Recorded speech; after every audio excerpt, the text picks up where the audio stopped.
ngayon po, dumako na tayo dito. Mahalaga pong interview to. Ito po ay interview. For the first time, nagsasalita na po ang hindi nagsasalita. Hindi po si Mark Villar to ha. Ito po ay si Idol Rapi Tulfo. Odette! Chari! Eto na siya! Aray ko. Pakinggan natin. Ay, sinuwerte tayo. Nasa linya si Senator Tulfo. Miyembro po na minore po sa Senado. Senator Rafi, magandang umaga si Joel Siweng. Magandang umaga po. Magandang umaga, Sir Joel, Ma'am Weng. Magandang umaga. Salamat po sa inyong imbitasyon. Ay, salamat Salamat po po sa pagtanggap sa aming imbitasyon. Ano ba mga asahan namin mamaya? At mukhang muling pagdedebatihan itong issue tungkol sa teleconferencing, Senator Rafi. Yeah, una sa lahat, most likely dadalo yung Prime Minister ng Vietnam sa Senate. So, ang aming session ay ma-move sa 5 p.m. Okay. And then before 7 p.m., magkakaroon ng pagkakataon yung company VP Sara na sumagot doon sa summons. They can do that either personally to a representative or email. Yan yung mga mangyayari. And then after 5 p.m., malamang magkakaroon ng bakbakan muli. Oo. Anyway, anticipated naman namin yan. Ready naman kami for any eventuality. Ano po yung paghahanda ninyo kapag halimbawa, katulad nung nangyari dati, Senator, pinilit yung pagbotohan yung teleconferencing? Kasi ang punto dati, kaya kayo nag-walk out dahil pinipilit na pagbotohan na ito nang hindi pa sapat yung debate.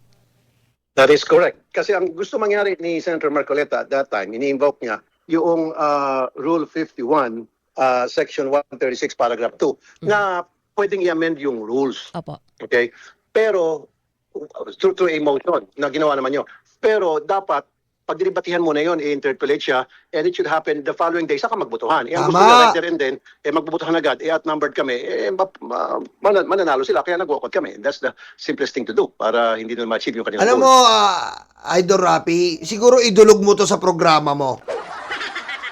Brr, brr, brr, brr. Hello? Hello? Idol Rapi?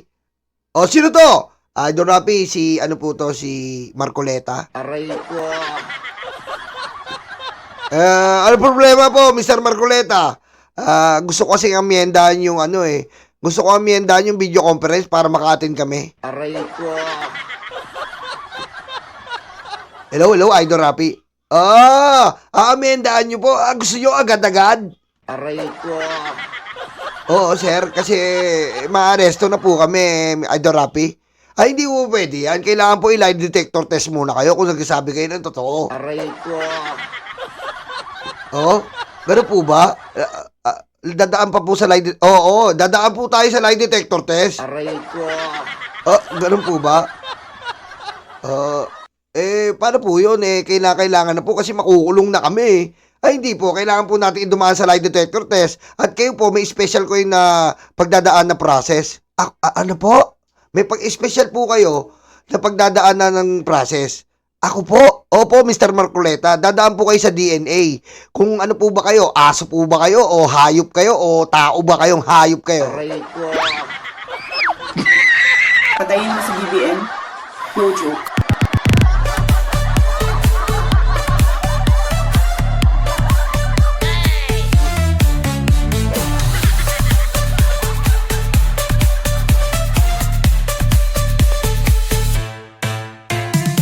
Odette, Chari, samahan nyo yan magpa-DNA test. Aray ko. Samahan si Marcoleta, pa-DNA oh. Okay, but dyan sa same, yung ganito, magdebate man kayo, yung number po ninyo, hindi nagbabago yan, Senator. 12 pa rin Correct. sila, 11 pa rin kayo. So pag nagpunta tayo sa botohan, talo pa rin kayo by 1 vote. That is correct. Sa ngayon kasi, 12 sila kasi si Bato ay hindi nagpapasok. Apo. Maliban na lang kung pipilit niya pumasok mamaya at hopefully mahuli siya ng NBI pag pumasok siya dahil lamang dyan. And then, Bato, papasok ko ba mamaya? aray ko. Ang lakas bang asar no? Depende kung papasok si Bato mamaya, sigurado mahuhuli siya ng NBI. Aray ko. Tingin no? Hayop no, lantaran na no? Aray ko. Lantaran no? Ano mga senador natin na to, hayop talaga oh. Hayop no, lantaran. Depende kung isipin nyo po no? Isipin nyo senador natin, wanted no? Aray ko. Ang galing no? Ang galing talaga no? Wala akong masabi talaga pag ini-imagine ko ako lang mag-isa. Isipin mo yung senador natin, imbis na nagpapahuli sila ng mga kriminal, sila yung kriminal. Ang galing, no? Aray ko. Ibang klase. Ibang klase po. I don't know kung papasok si Jinggoy or merong isa o dalawang senador na babaliktad or hindi Oh, po. si Janice nag-umutok. Hindi ako makapagpadala kay Nyolo, tayo na. Wala pa akong allowance, tayo na. Relax ka lang. Wala namang obligado dito. Wala naman po obligado magpadala. Ano po, hindi po tayo namimilit dito. Baka sabihin nila, uy, Janice namimilit. Hindi po tayo namimilit dito. Aray ko. Di ba? Hindi po tayo namimilit ng ano dito ha. Alam po, baka sabihin. Hindi sila ano po, nagpapadala dyan. Mga ano po talaga yan, mga ano lang po. Kusang loob po nila yan. Kusang loob po yan. Wala pong pilitan dito. Baka sabihin ng mga DDS, namimilit tayo. Hindi po tayo namimilit dito. Aray ko. Okay lang yan, Janice. Huwag kang matense, no? Wala naman tayong, hindi naman porkid, magpapadala kayo, hindi. Si Mami Chris Rose, mabait lang talaga yan. Aray ko.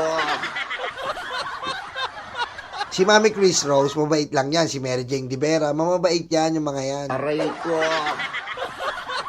Tsaka sino ba ito nagbigay? Si Presi, si Lilian, si John Smith, Criselda Apare, Evelyn, mababait yan. Si Pare Eduardo, mababait talaga yan. Kaya, huwag kayo mapersa. O yan, tignan mo, si Your Filipina page.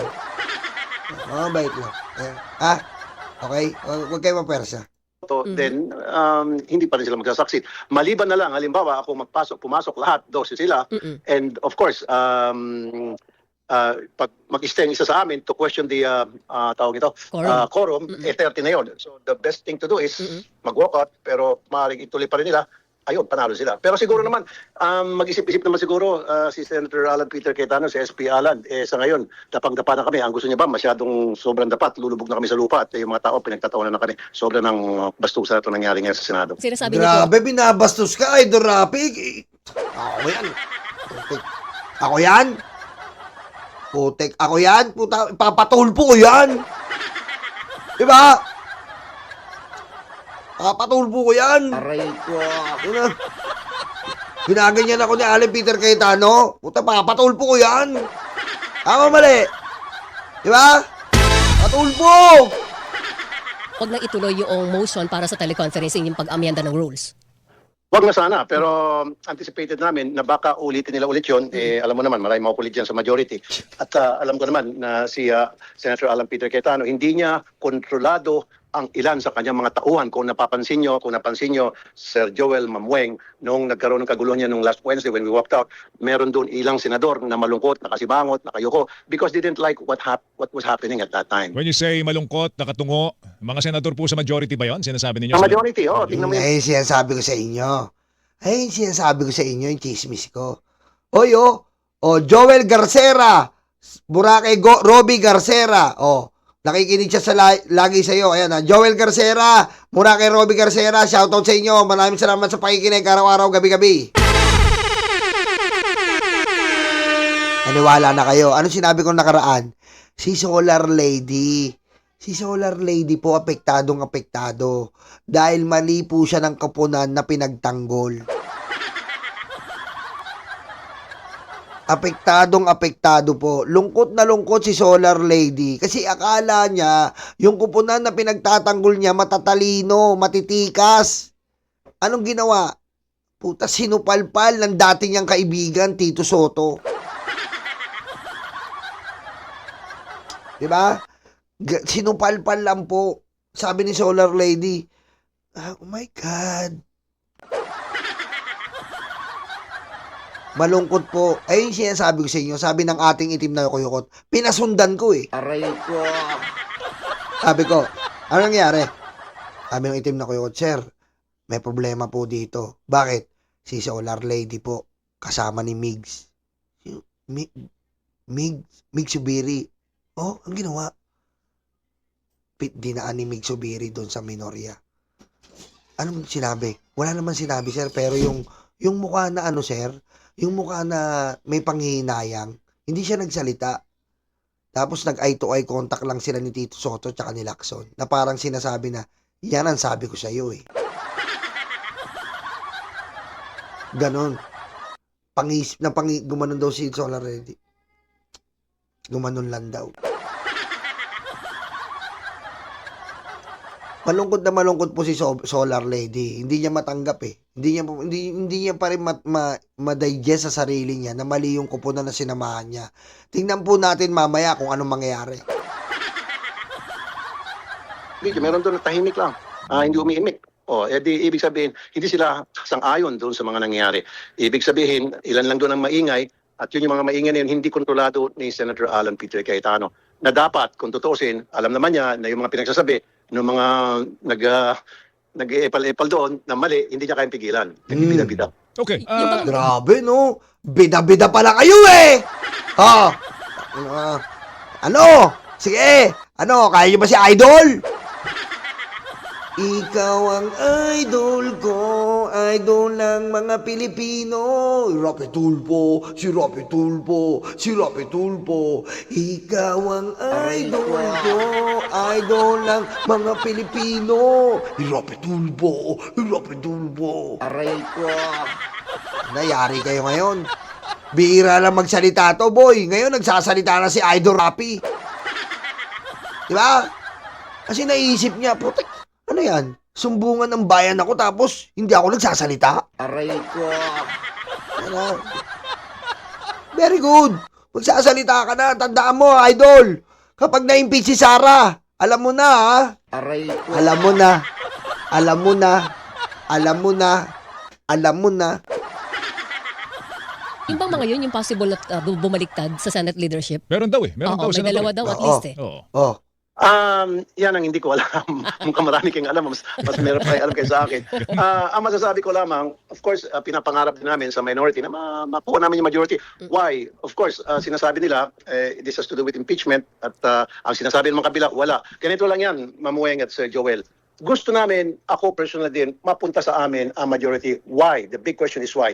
Para kung sa amin yung majority, mailatag namin maayos ang lahat ng mga ebidensya, the pieces of evidence na available dyan. Kasi kung sila, malamang sa malamang, palagi nilang kukontrahin, palagi nilang strike down na para mailabas ng prosecution yung mga ebidensya. Pero pag kami, ilalabas namin lahat ng ebidensya available and then ngayon, magde-decide ng taong bayan at the end of the day kung sino ba talaga ang nagsabing totoo, hindi, kung mali ba kung dapat ba i-convict si Sara o dapat siya acquit. The same thing, yung mga senator, that will sway the senator. Yung kanilang Grabe, yari, men! Idol!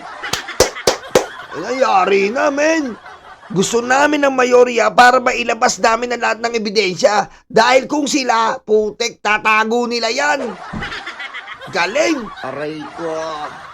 thinking. Pag nailatag na ng maayos yung ebidensya, kompleto recados, then all the senators that were there, senator judges, they will make a decision kung whether sila ay Sara, pro-Sara or pro-Sara and yung anti-Sara or whatever, kung ano man yung political color nila, they will make a decision based on the evidence that were presented during that impeachment Pero proceeding. Senador, tinanggi na ho ni Senate President Alan Cayetano po yan na ito daw pong pagpapalit ng liderato may kaugnayan sa impeachment at yung pagpapalit ng rules on video conferencing ay may kinalaman sa impeachment. Pero kayo, naniniwala pa rin kayo merong kaugnayan sa impeachment po itong mga nangyari po sa Senado ngayon? Well, definitely, itong ginagawa nilang pagmamaniobra, may kinalaman talaga sa impeachment ito. Pinilit ni Bato na pumasok kahit na naman 6 months na siya nag-absent. And pinasok para makuha sila ng 13 votes. Nang sa gayon, makuha nila yung majority. At para sa akin, para dumating yung time, yung mga ebidensya na meron hawak ang prosecution, baka supalpalin nila at hindi nila payagan na maipresenta sa impeachment proceeding. Galing! Bo, si Idol Rapi, buha ganun na. May punto po yun, ha. May punto po yun. Sabi ko nga sa'yo, ang Senate President po ang magiging officer. Siya po ang magbabasbas sa prosecution kung dapat ka ba magmosyon o hindi. Kung yung motion na ipakita yung ebidensya, yung motion na magpapasampina, siya po ang magbabasbas. Ngayon, kung si Alan Peter Cayetano po yan, tinabla po yung mga mahalagang dapat ipadala sa Senado sa impeachment, abay wala na. May punto po yun, ha. Mahusay ka doon, Idol Rapi, ha? Punto po yun. Parang yun ang basa ko at yun ang basa na maraming mga nakausap ko, mga abogado, marami kong nakausap mga kaibigan ko nang nag-analyze, sabi, that's precisely their plan. Tama. Okay. Senator, maiba lang ako. Magkakaroon na po ng panibagong, bibelta na ulit yung investigasyon ng Senate Blue Ribbon Committee dito sa flood control anomalies. Pero nag-create na bumuo po ng subcommittee mula doon sa mother committee na pinamumunuan ni Senator Pia Cayetano. Yan. Ito ba'y bago? Ito ba'y bago na ginawa ng Senado? Go ahead. Sige. Bago po ba ito? Bakit kailangan may subcommittee po? Yun nga Ayun nga sinabi ko nga kanina yan nang-interview ako ni Igan Bakit nga kailangan pa ng subcommittee? Sa tingin ba ni Senator Marcoleta, hindi able and capable si Senator Pia Cayetano na para i-handle ang investigasyon sa Blue Ribbon? Oh, Bakit? kita mo? Parang sinabi ni Marcoleta na si Pia Cayetano ay imbalido. Si Pia Cayetano ay stupid. Si Pia Cayetano ay walang kwenta. Kaya may subcommittee. Yung po yun Bukod sa illegal na yan, illegal yan dahil hindi dinaan sa plenaryo, parang sinabihan niya si Pia Cayetano na wala kang silbi, na hindi mo kaya, na incapacitated ka, wala kang kwenta. Aray ko. Diba? Ganun po yan Ganyan po kabida-bida si Marcoleta. Para talagang pitbull. Aray ko. Gutom na gutom. Ano mo yung asong gutom na kahit amo ka. Aray ko. Meron bang galit si Senator Marcoleta kay Pia o meron ba siyang pagdududa kay Senator Pia? Kaya inako niya, gusto niya magkaroon ng subcommittee nang sa gayon siya maging presiding officer sa committee hearing. Kung ako si Pia, magagalit ako. Magtatapo ako. Kasi nung bigayan pa lamang ng committee na yan, Ma'am Weng, Sir Joel, doon pa lang sana, nagtaas ng kamay si Marcoleta, sinabi, okay, gusto ko yung Blue Ribbon. Ang nangyari, hindi siya nagtaas ng kamay, binigay kay Pia. Tapos ngayon, nung kay Pia na, gusto niya mag-take over sa pamagitan ng subcommittee para siya ang maging presiding officer sa committee na kung saan isa-subcommittee nga niya. Pero bakit si Senator Marcoleta ang kinu-question nyo dun, sir? Di ba, decision yun ng leadership kung kanino ibibigay and to have a subcommittee, di ba agreement yung dapat na majority? Yes, unang-una sa lahat, it has to be, tama, pag-uusapan, yung Senate President mag-assign yan, and then mag-agree yung lahat, then ibibigay dun sa tao, yung committee na may gusto, or kung sinong gusto ng SP. Sa kasong ito, ibinigyan kay Senator Pia Cayetano. Now, nagtataka ako, bakit ngayon gusto ni Marcoleta mag-imbestiga sa Blue Ribbon, bakit niya kukunin at magsa-subcommittee? Maliban na lang sana kung si Pia ay may magkakasakit o pupunta sa abroad, hindi siya pwede for whatever reason, then sige, papayag siya mag-subcom. Pero still, dadaan niya sa plenary at pagdidebatihan. Pero most likely, papayagan nila. Wala namang kupunta sa kanila. So, mapupunta pa rin niya kay Marcoleta. Ang sa akin lamang, bakit kasi hindi niya lang pabayaan si Pia? Bakit siya mismo ang gustong magkaroon ng subcommittee? Okay. Sa Blue Ribbon? Ito lang, tama ba, Weng? Kasi ang vice chairpersons daw, dalawa no? Si Senator Marcoleta at si Senator Jinggoy Estrada. Si Senator Jinggoy Estrada, may nakikita ba kayong ibang motibo sa pagtatalaga sa kanya considering na may kaso na siya ngayon. May kaso siya ngayon. At baka nga maglabas na rin daw na warrant of arrest Para sa kasong plunder. plunder. So, ano nakikita ninyo dito, Senator Raffy? Okay, yung pagtatalaga bilang vice kay chairman ng Blue Ribbon, kay Jinggoy, I'm not gonna second guess. Your guess is as good as mine. Iiwanan ko sa inyo yan kung ano yung sa tingin ninyo.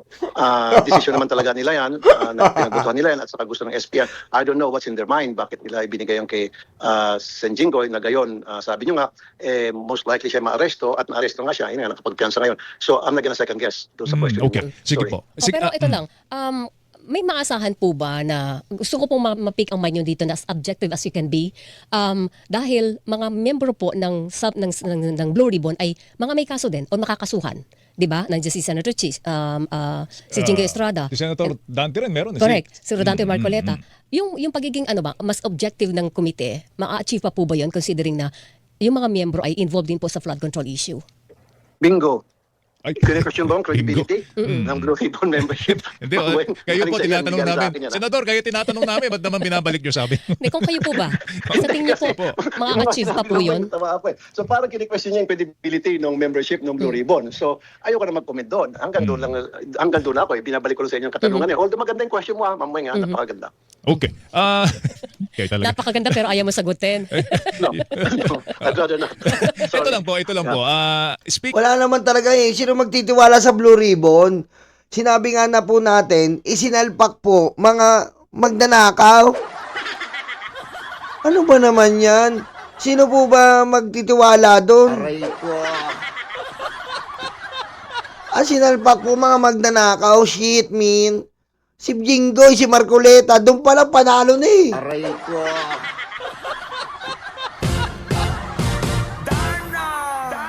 Speaking of the committee assignments. Kamusta minority sa bigayan po ng komite? Oo.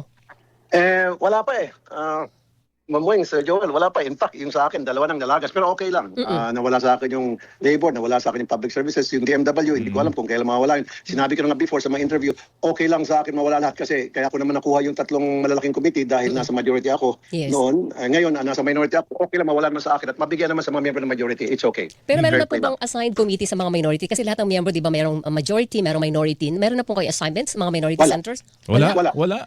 Dapat mag-uusap pa muna yung leadership ng majority, yung Oo. SP at saka yung minority, Senate minority leader namin na si Tito Sen Oo. para pag-usapan yung pagpartihan ng mga committee. Hindi pa Kita nyo?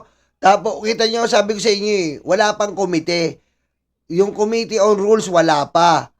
Yung committee on, ayan pa, yung isa pang committee diyan sa Blue Ribbon, para sa subcommittee na talakayin yan, wala pa rin. Pero nakakapag-decide na, nagdi-decide na po sila.